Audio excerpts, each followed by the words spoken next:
साबूदाना, जिसे हम व्रत, उपवास और खिचड़ी में बड़े चाव से खाते हैं। ये देखने में जितना सफेद और मोतियों जैसा सुंदर लगता है, इसे बनाने का तरीका उतना ही जटिल और हैरान करने वाला है। क्या आप जानते हैं कि साबूदाना किसी अनाज या पौधे पर नहीं उगता, बल्कि इसे फैक्ट्री में तैयार किया जाता है। हैरानी की बात तो ये है कि ये एक ऐसी जड़ से बनता है जो कच्ची हो तो जहरीली भी हो सकती है। आज हम आपको दिखाएंगे जमीन के नीचे गंदी जड़ से लेकर आपकी थाली तक साबूदाने का पूरा अनदेखा सच। स्वागत है आपका एक और शानदार फैक्ट्री के सफर में। आज हम मौजूद हैं साबूदाने की सबसे बड़ी मैन्युफैक्चरिंग यूनिट में। भारत में सबसे ज्यादा साबूदाना तमिलनाडु के सेलम और आसपास के इलाकों में बनाया जाता है।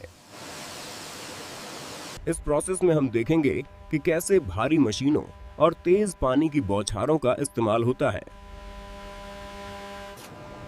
ये प्रक्रिया पूरी तरह से स्टार्च निकालने और उसे दाने का आकार देने पर टिकी है। यहाँ हर दिन सैकड़ों टन साबूदाना तैयार होता है। तो चलिए शुरू से शुरू करते हैं। साबूदाने की शुरुआत होती है कसावा यानी टैपियोका के पौधों से। इसे हिंदी में शकरकंद जैसा दिखने वाला कसावा कहा जाता है। इसकी जड़ों में भरपूर स्टार्च होता है। यही वो कच्चा माल है जिससे आगे चलकर मोती जैसे दाने बनेंगे। फैक्ट्री पहुंचते ही सबसे पहले इनका वजन किया जाता है और फिर अनलोडिंग शुरू होती है। यहाँ आप देख सकते हैं ये जड़ें अभी कितनी गंदी और मिट्टी से भरी हुई हैं। जेसीबी की मदद से इन जड़ों को बड़े कन्वेयर बेल्ट पर डाला जाता है। ये बेल्ट इन्हें सीधा पीलिंग और वॉशिंग मशीन की तरफ ले जाती है। सफाई का पहला चरण बहुत महत्वपूर्ण है, क्योंकि जड़ के साथ आई मिट्टी साबूदाने का रंग खराब कर सकती है। यहाँ बहुत तेज दबाव वाले पानी के फव्वारे इन जड़ों पर मारे जाते हैं। घूमते हुए ड्रम और पानी की रगड़ से सारी मिट्टी बहकर नीचे निकल जाती है। अभी सिर्फ मिट्टी हटी है, लेकिन इसका मोटा भूरा छिलका हटाना अभी बाकी है। अब ये जड़ें पीलिंग मशीन में जाती हैं, जहां खुरदुरे रोलर्स इनका छिलका उतारेंगे। कसावा के छिलके में कुछ विषैले तत्व हो सकते हैं, इसलिए इसका पूरी तरह हटना जरूरी है। साथ ही के साथ पानी की बौछार लगातार चलती रहती है ताकि धुलाई में कोई कमी न रहे। देखिए, मशीन से बाहर निकलते ही ये मैली जड़ें अब दूध जैसी सफेद हो चुकी हैं। यहां कुछ वर्कर्स खड़े होते हैं जो खराब या सड़ी हुई जड़ों को हाथ से अलग कर देते हैं। क्वालिटी का ध्यान रखना जरूरी है, वरना पूरा बैच खराब हो सकता है। साबूदाना फैक्ट्री में पानी का इस्तेमाल बहुत ज्यादा होता है, जैसा आप देख सकते हैं। अब ये धुली हुई सफेद जड़ें अगले प्रोसेस यानी क्रशिंग के लिए तैयार हैं। इन्हें फिर से एक कन्वेयर बेल्ट के जरिए ऊपर लगी ग्राइंडिंग मशीन तक ले जाया जाता है। जैसे ही जड़ें इसमें गिरती हैं, मशीन उन्हें सेकंडों में पीसकर पेस्ट बना देती है। यहां मकसद है जड़ों के रेशे रेशे को अलग करके उसका स्टार्च बाहर निकालना। पिसाई के बाद हमें एक गाढ़ा सफेद पेस्ट मिलता है, जिसमें स्टार्च और फाइबर दोनों मिक्स हैं। इस पेस्ट में अब और पानी मिलाया जाता है ताकि स्टार्च पानी में घुल जाए। इसके बाद इसे फिल्टर मशीन से गुजारा जाता है, जो एक तरह की छलनी है। यहां कसावा का फाइबर यानी रेशा अलग हो जाता है, जो जानवरों के चारे के काम आता है। और नीचे से जो सफेद लिक्विड निकलता है, उसे स्टार्च मिल्क कहा जाता है। ये दूध जैसा दिखने वाला लिक्विड ही असली साबूदाना है, लेकिन अभी लिक्विड फॉर्म में। इस लिक्विड को बड़े बड़े सेटलिंग टैंकों में जमा किया जाता है। यहां इस लिक्विड को कई घंटों के लिए शांत छोड़ दिया जाता है। धीरे धीरे भारी स्टार्च नीचे बैठ जाता है और साफ पानी ऊपर रह जाता है। कुछ घंटों के बाद ऊपर का पानी बहा दिया जाता है। पानी निकलने के बाद टैंक की तली में जमती है शुद्ध स्टार्च की एक मोटी परत है। यह परत एकदम मक्खन या पनीर जैसी सख्त हो जाती है। मजदूर इसे फावड़े से काट काट कर बड़े टुकड़ों में निकालते हैं। ये बिल्कुल सफेद बर्फ की सिल्ली जैसा दिखता है और यही साबूदाने का बेस है। इन गीले स्टार्च के टुकड़ों को अब आगे की प्रोसेसिंग के लिए ले जाएगा।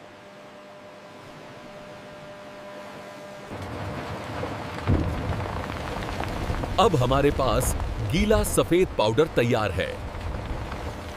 इस पाउडर की नमी कम करने के लिए इसे थोड़ी देर धूप में या ड्रायर में रखा जाता है। नमी की मात्रा बिल्कुल सही होनी चाहिए, न ज्यादा गीला न ज्यादा सूखा। अगर पाउडर ज्यादा सूखा होगा तो दाने नहीं बनेंगे और गीला होगा तो चिपक जाएगा। परफेक्ट नमी वाला पाउडर अब दाने बनाने वाली मशीन के लिए रेडी है।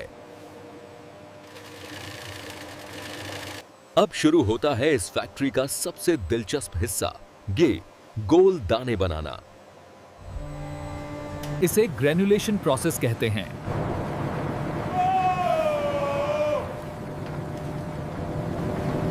पाउडर को एक लगातार हिलती हुई मशीन पर डाला जाता है।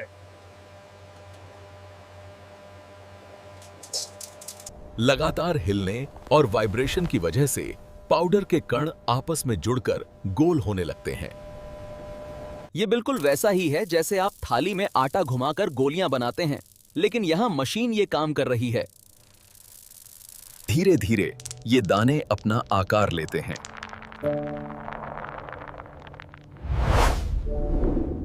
बाजार में मिलने वाले छोटे और बड़े साबूदाने के लिए अलग अलग स्पीड सेट की जाती है। लेकिन ध्यान दें, ये दाने अभी बहुत नाजुक हैं। जरा सा दबाने पर ये फिर से पाउडर बन जाएंगे। पुराने समय में इसे बड़े तवे पर हाथ से भूना जाता था, लेकिन अब ऑटोमेटिक मशीनें हैं। गर्म सतह पर गिरते ही इन दानों के अंदर का स्टार्च पकना शुरू हो जाता है। इस प्रोसेस को जेलेटिनाइजेशन कहते हैं।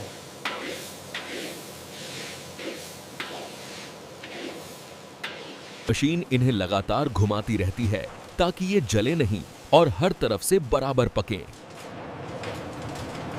गर्मी की वजह से दाने थोड़े पारदर्शी और सख्त होने लगते हैं। तापमान का बहुत ध्यान रखना पड़ता है, ज्यादा गर्मी से दाने फट भी सकते हैं। अब ये साबूदाने पक चुके हैं और अपना पक्का आकार ले चुके हैं। लेकिन अभी ये बहुत गर्म है और इनमें नमी भी बची हुई है। इन्हें पूरी तरह सुखाने के लिए अब इन्हें खुली धूप में ले जाया जाएगा। फैक्ट्री के बाहर बड़े बड़े मैदान होते हैं जहां साबूदाने को सुखाया जाता है। मजदूर इन दानों को जमीन पर बिछी चादरों पर फैला देते हैं। सूरज की तेज धूप में ये दाने 1-2 दिन तक सूखते हैं।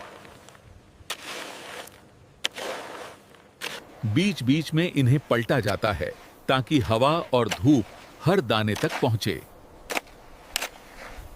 पूरी तरह सूखने के बाद ये दाने पत्थर जैसे सख्त हो जाते हैं। सूखने के बाद इन्हें इकट्ठा करके वापस फैक्ट्री के अंदर लाया जाता है। अब बारी है इन्हें सुंदर और चमकदार बनाने की, यानी पॉलिशिंग की। सूखने के बाद साबूदाने की सतह थोड़ी खुरदरी होती है। इस प्रोसेस के बाद साबूदाने में वो मोतियों जैसी चमक आ जाती है जो हम पैकेट में देखते हैं। कभी कभी चमक बढ़ाने के लिए बहुत मामूली मात्रा में ग्लूकोज पाउडर का भी इस्तेमाल होता है। वह आखिरी चरण है होठ छंटाई यानी ग्रेडिंग। टूटे हुए दाने या बहुत छोटे कण अलग हो जाते हैं और परफेक्ट गोल दाने अलग। यही वो ए ग्रेड साबूदाना है जो आपके घर तक पहुंचता है। बड़े व्यापारियों के लिए इसे 50 या 100 किलो की बोरियों में भरा जाता है। मशीन से तौलाई के बाद बोरियों को सिल दिया जाता है। रिटेल के लिए इसे ऑटोमेटिक पाउच पैकिंग मशीन में भेजा जाता है। यह मशीन बहुत तेजी से पैकेट बनाती है, साबूदाना भरती है और सील करती है। बिना किसी इंसानी स्पर्श के ये पैकेट तैयार होकर बाहर निकलते हैं। यहां से ये पैकेट कार्टन में पैक होकर डिस्ट्रीब्यूटर्स के पास जाते हैं। और इस तरह फैक्ट्री से ये ट्रक भारत के हर कोने में साबूदाना पहुंचाते हैं। बड़ी फैक्ट्रियों में साफ सफाई का भी पूरा ध्यान रखा जाता है। मशीनों और फर्श को नियमित रूप से धोया जाता है ताकि कोई गंदगी न जमे। और जो छिलके और कचरा निकलता है उसे खाद या जानवरों के चारे के लिए अलग भेज दिया जाता है। तो देखा आपने, एक मिट्टी वाली जड़ से मोती बनने का सफर कितना लंबा था। इसे बनाने में कई दिन और सैकड़ों लोगों की मेहनत लगती है। कसावा की आवक सीजन के हिसाब से होती है, इसलिए स्टोरेज बहुत बड़ा होता है। प्रोसेसिंग में इस्तेमाल हुए पानी को भी ट्रीटमेंट प्लांट में साफ किया जाता है। ये टैंक इतने बड़े होते हैं कि इनमें लाखों लीटर लिक्विड आ सकता है। ग्राइंडिंग मशीन के ब्लेड्स को हर हफ्ते तेज किया जाता है ताकि पिसाई बारीक हो। रोस्टिंग का तापमान अगर कम हुआ तो साबूदाना कच्चा रह जाएगा। अगर आप ध्यान से देखें तो कच्चे साबूदाने के बीच में सफेद पाउडर दिखता है।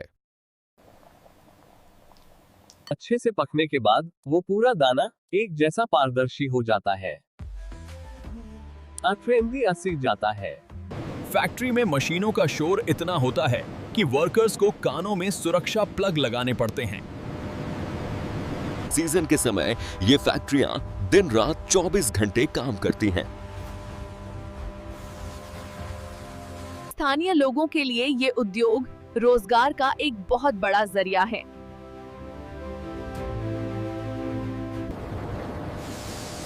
हवा में उड़ता स्टार्च पाउडर फैक्ट्री के माहौल को धुंधला बना देता है। पहले इसे हाथ से कपड़े में हिलाकर बनाया जाता था, जो बहुत थका देने वाला काम था। होता है, लेकिन आज की टेक्नोलॉजी ने उत्पादन कई गुना बढ़ा दिया है। बाजार में आपको नायलॉन साबूदाना भी मिलता है, जो ज्यादा चमकदार और पारदर्शी होता है। उसे बनाने के लिए स्टीमिंग यानी भाप का इस्तेमाल थोड़ा ज्यादा किया जाता है। यहां से निकला माल पूरे भारत में सप्लाई होता है, खासकर उत्तर भारत में। दक्षिण भारत में बनता है और सबसे ज्यादा खपत उत्तर भारत के व्रतों में होती है। हर कंपनी अपनी ब्रांडिंग लगाकर इसे मार्केट में भेजती है। थोक बाजार में ये बोरियों के भाव बिकता है।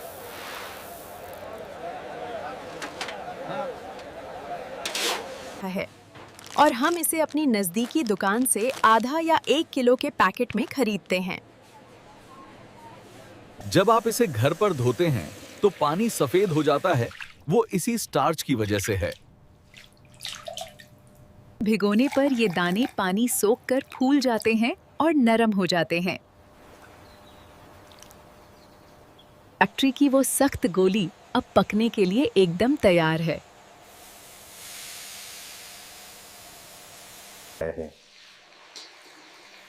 कुछ लोग इसे तलकर साबूदाना नमकीन भी बनाते हैं।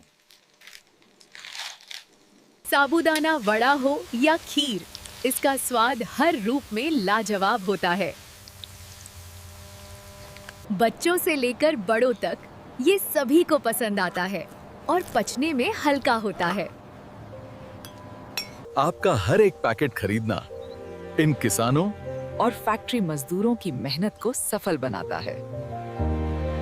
ये था एक लंबा और दिलचस्प सफर, खेत की मिट्टी से आपकी रसोई तक। उम्मीद है अब आप समझ गए होंगे कि साबूदाना सच में कैसे बनता है। धुलाई, पिसाई, दाने बनाना, भूनना और सुखाना कम है, ये 5 मुख्य पड़ाव हैं। अगली बार जब आप व्रत में साबूदाना खाएं तो इस पूरी मेहनत को जरूर याद रखिएगा। कई लोग सोचते थे कि यह किसी फल का बीज है, लेकिन आज सच आपके सामने है। ये पूरी तरह से शाकाहारी है और किसी भी तरह के अनाज से मुक्त है। इसी फैक्ट्री में साबूदाने के अलावा कपड़ों में कलफ लगाने वाला स्टार्च भी बनता है। भारत की मैन्युफैक्चरिंग इंडस्ट्री ऐसे ही कमाल के प्रोसेस से भरी हुई है। अगर आपको ये जानकारी अच्छी लगी तो वीडियो को लाइक जरूर करें और फैक्ट्री के ऐसे ही रहस्यों को जानने के लिए चैनल को सब्सक्राइब करना न भूलें। आप अगली बार किस चीज की फैक्ट्री देखना चाहते हैं? कमेंट में हमें बताइए। हम जल्द ही लौटेंगे एक और नई फैक्ट्री और एक नई कहानी के साथ।